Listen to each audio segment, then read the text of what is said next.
Welcome to Compass Opioid Stewardship in Practice.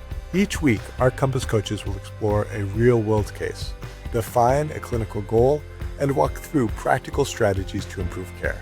Whether you're tuning in via video, audio, or reading the summary, this session is built for busy clinicians like you. Enjoy the show. My name is Dr. Christine Blake-Smith. I'm a family medicine physician, board certified in addiction medicine, lifestyle medicine, and osteopathic manipulative treatment as well. I serve as a clinical coach in the Compass Opioid Stewardship Program. This case focuses on discontinuation of concurrent benzodiazepine and stimulant therapy in a primary care setting. The clinical objective in this case was to improve patient safety by reducing concomitant controlled substance use, specifically the combination of benzodiazepine and amphetamine, while maintaining psychiatric stability and functional outcomes as well. This patient is a 35-year-old female with a complex psychiatric history, including chronic insomnia, anxiety, ADHD, and bipolar disorder. She's also a chronic pain patient who had already successfully tapered off of long-term tramadol use with my guidance.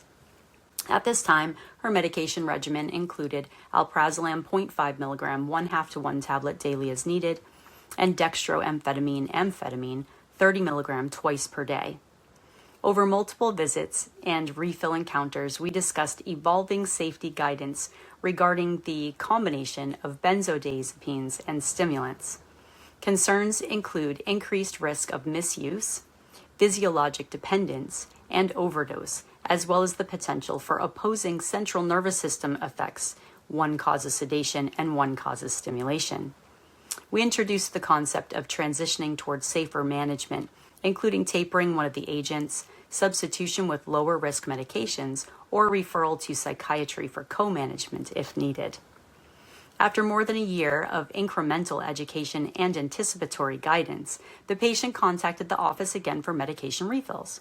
At that point, I provided a more direct recommendation through the patient portal to her this time, explaining that this medication combination is no longer considered best practice for long-term management in primary care, and that we needed to establish a safer treatment plan. Options were presented to her, including non-benzodiazepine approaches to insomnia and psychiatric consultation if necessary. The patient responded with openness to change. Given her history of bipolar disorder and insomnia, we initiated quetiapine as a mood-stabilizing agent with sedating properties and discontinued the benzodiazepine. The stimulant was continued. The patient tolerated the transition very well, with improvement in sleep and stability. More than 1 year later, she continues to do well and ultimately did not require a psychiatric referral.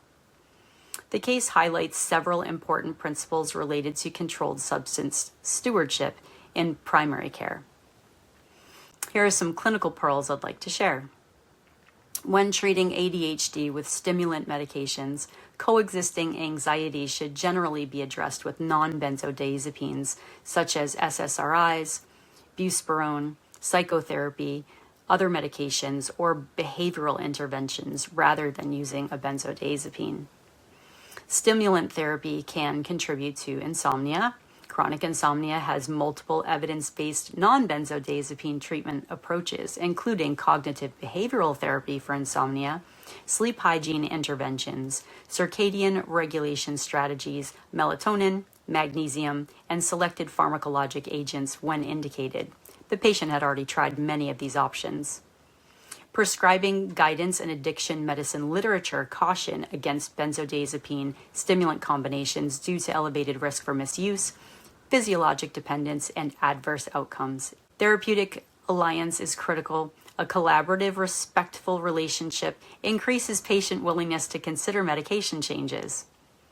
Don't assume resistance to change solely based on the duration of a patient's therapy. Patients may actually be receptive when provided with clear rationale and viable alternatives.